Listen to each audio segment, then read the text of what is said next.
Sentence sentence শব্দের যদি বাংলা অর্থ দেখি তা হবে বাক্য। সেন্টেন্স কি বা সেন্টেন্স কাকে বলে? Definition of sentence. এটা জানার আগে চলো আমরা সেন্টেন্সের একটি উদাহরণ দেখি এবং সেন্টেন্সের যে বৈশিষ্ট্যগুলো সেগুলো একটু ধারণা করার চেষ্টা করি। আমি এখানে সেন্টেন্সের একটি উদাহরণ নিয়েছি। I have a pen. I have a pen, এখানে দেখো সেন্টেন্সটি কিছু ওয়ার্ড নিয়ে গঠিত। এখানে 4টি ওয়ার্ড আছে। তার মানে সেন্টেন্স কিছু ওয়ার্ড নিয়ে গঠিত হয়। ওয়ার্ডগুলোর মাঝে আমি কোনো ধরনের বিরাম চিহ্ন যেমন কমা, ফুল স্টপ, সেমিকোলন ইত্যাদি কিছু দেইনি। সাধারণত সেন্টেন্সের প্রত্যেকটি ওয়ার্ডের মাঝে কোনো ধরনের বিরাম চিহ্ন হয় না। সেন্টেন্সের অংশগুলোর মধ্যে হতে পারে, কিন্তু সেন্টেন্সের শব্দগুলোর মধ্যে কখনো হয় না। অংশগুলোর মধ্যে হতে পারে। শেষে একটি বিরাম চিহ্ন থাকে। সেন্টেন্সের শুরুর যে ওয়ার্ড সেটার প্রথম অক্ষর ক্যাপিটাল লেটারে হয় এবং বাকি সকল অক্ষর সাধারণত স্মল লেটারে হয়। হ্যাঁ, এখানে যদিও আমরা আই নিয়েছি, আই কিন্তু একটি শব্দ, এর অর্থ আমি। এটা ওয়ান ওয়ার্ডেড, ও সরি, ওয়ান লেটার্ড ওয়ার্ড, এক অক্ষরের শব্দ। আচ্ছা, তো আই হ্যাভ এ পেন এর বাংলা অর্থ হলো আমার একটি কলম আছে। আমার একটি কলম আছে যখন আমি বলবো আমার মনের ভাব আমি কিন্তু প্রকাশ করলাম এবং আমি যাকে বললাম শ্রোতা সে কিন্তু বুঝতে পারবে যে আমার কাছে একটি কলম আছে। তার মানে অবশ্য অর্থবোধক হয়েছে। তাহলে শব্দগুলোকে বসিয়ে অর্থবোধক কিছু একটা তৈরি করতে হয় বাক্য যদি বাক্য তৈরি করার জন্য। তো চলো বাক্যের বাক্য কি বা সেন্টেন্স কি এটা লেখার একটু চেষ্টা করি। একটি সাধারণ সংজ্ঞা যদি আমরা দিতে চাই তাহলে সেটা হবে এরকম: এক বা একাধিক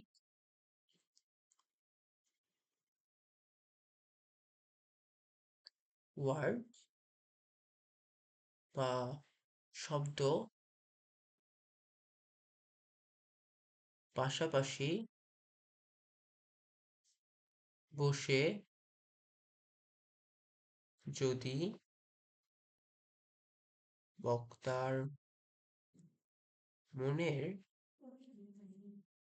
ভাব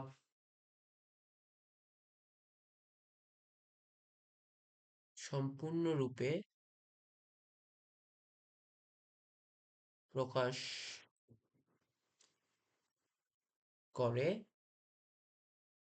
তবে তাকে আমরা সেন্টেন্স বলতে পারি। সেন্টেন্স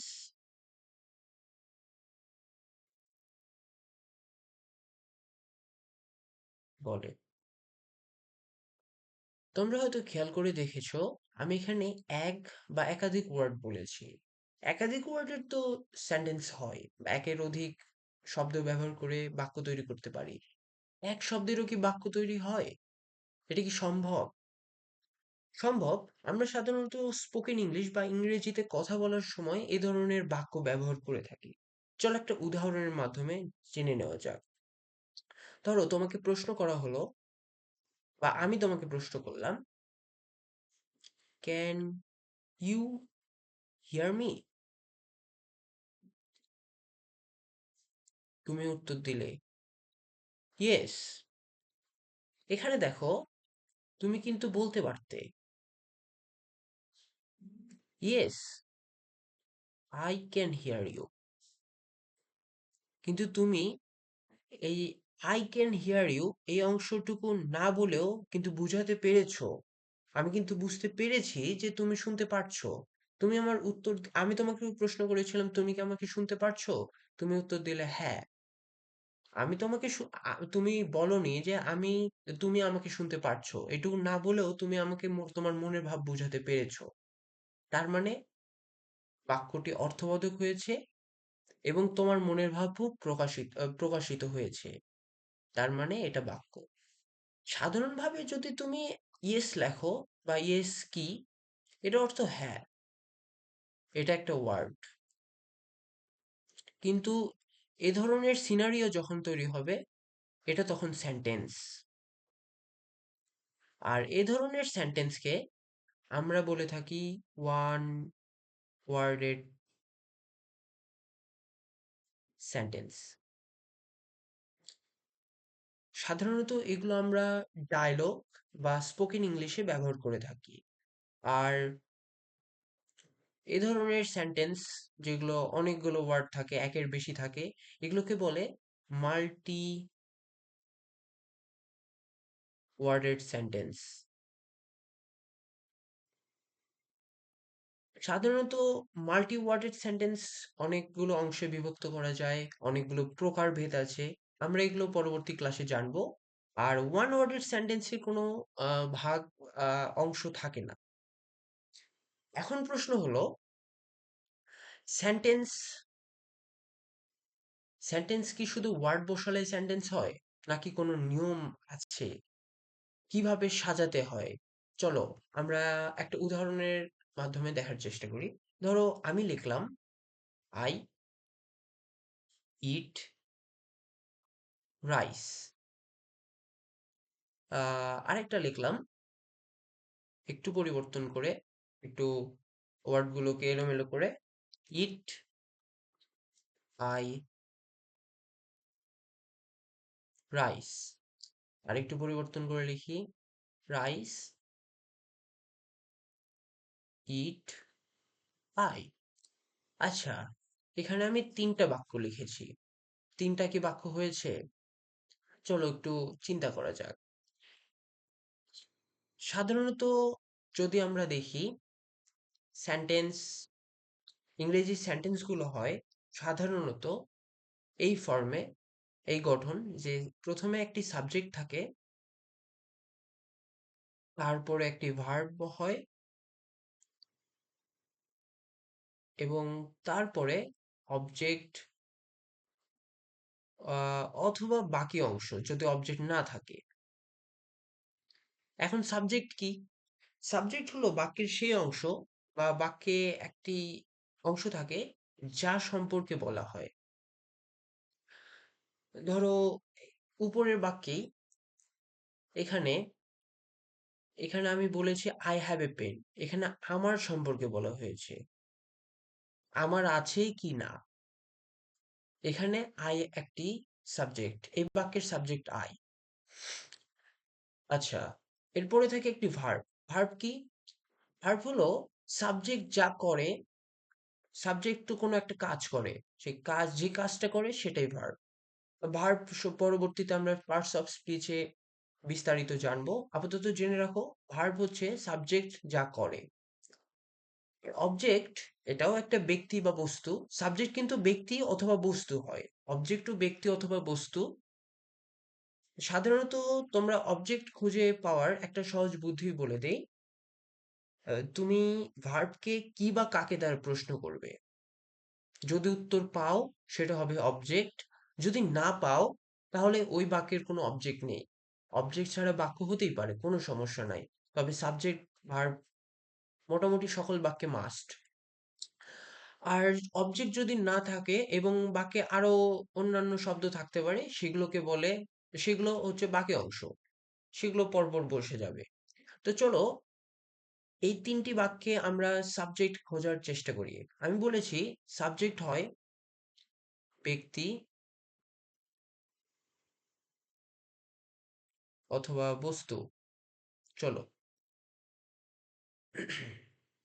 এই বাক্যে ব্যক্তি অথবা বস্তু দুইটি আমরা পাই। একটা হচ্ছে আই, এটা হচ্ছে রাইস। এটা ব্যক্তি, এটা বস্তু। একইভাবে এই বাক্যেও রয়েছে একই। কিন্তু আমি বলেছি সাবজেক্ট সবার আগে বসবে। সাবজেক্টে ব্যক্তি অথবা বস্তু, তাহলে ব্যক্তি অথবা বস্তু সবার আগে থাকবে সাধারণত একটি বাক্যের, যে সাধারণ একটি বাক্যের গঠন। তো চলো এখানে যদি দেখি, এখানে সবার আগে একটা ব্যক্তি আছে, তাহলে ধরে নিতে পারি এটা বাক্য হয়েছে। আচ্ছা, এইখানে আমি দেখতে পাচ্ছি না, তাহলে এটা বাক্য হয়নি। এখানে আছে, তাহলে ধরে নিলাম এটি বাক্য হয়েছে। এরপর একটি ভার্ব থাকবে। চলো। হ্যাঁ, আমরা এখানে একটি ভার্ব পেয়েছি ইট। তার মানে এই দুটি বাক্য, মাঝখানে মাঝখানেরটা কিন্তু আমরা আর বাক্য বলতে পারবো না, কারণ এটা আমাদের শর্ত মানেনি। কিন্তু আপাতত এই ১ এবং ৩ নম্বর বাক্যটি বাক্যের শর্ত মেনে চলেছে এখন পর্যন্ত। এবার আসি অবজেক্ট। অবজেক্টও হয় ব্যক্তি অথবা বস্তু। হ্যাঁ, অবজেক্টে ব্যক্তি অথবা বস্তু রয়েছে। এবার আমাদের বুঝতে হবে বাক্যটি অবশ্যই অর্থবোধক হতে হবে। চলো, এটার প্রথমে এই বাক্যের অর্থ করা যাক। আমি ভাত খাই। আচ্ছা, এই বাক্যের অর্থ করা যাক। ভাত আমাকে খায়। এখন তোমরা হয়তো নিশ্চয়ই বুঝতে পেরেছো কোনটা অর্থবোধক। আমি ভাত খাই। ভাত কি আমাকে খেতে পারে? না। তাহলে এটা কোনো বাক্য হতে পারে না। তার মানে আমরা কি জানলাম? একটি সাধারণ বাক্যে সাধারণত সাবজেক্ট থাকবে, ভার্ব থাকবে, অবজেক্ট থাকবে। অবজেক্ট যদি নাও থাকে, বাকি অংশ এক্সটেনশনে আরো অনেক শব্দ থাকতে পারে। সমস্যা নেই। সাবজেক্ট সাধারণত প্রথমে বসে। কিছু ক্ষেত্রে আমরা ভার্বকেও প্রথমে দেখতে পারি। সমস্যা নেই। যদিও আমরা এখানে কাটা দিয়েছি, এখানে মেইন ভার্ব প্রথমে বসতে পারবে না। আচ্ছা। আর সবচেয়ে গুরুত্বপূর্ণ যেটি, সেটি হচ্ছে অর্থবোধক হতে হবে। আমাদের এই বাক্য অর্থবোধক নয়। তো সঠিক বাক্য এটি। তাহলে আমরা এটাই বুঝলাম যে বাক্য হতে হলে শব্দ বসালেই হবে না, শব্দ সাজিয়ে বসাতে হবে এবং অর্থবোধক হতে হবে। আমরা পরবর্তীতে সেন্টেন্সের প্রকারভেদ এবং সেন্টেন্সের অংশ নিয়ে আলোচনা করব।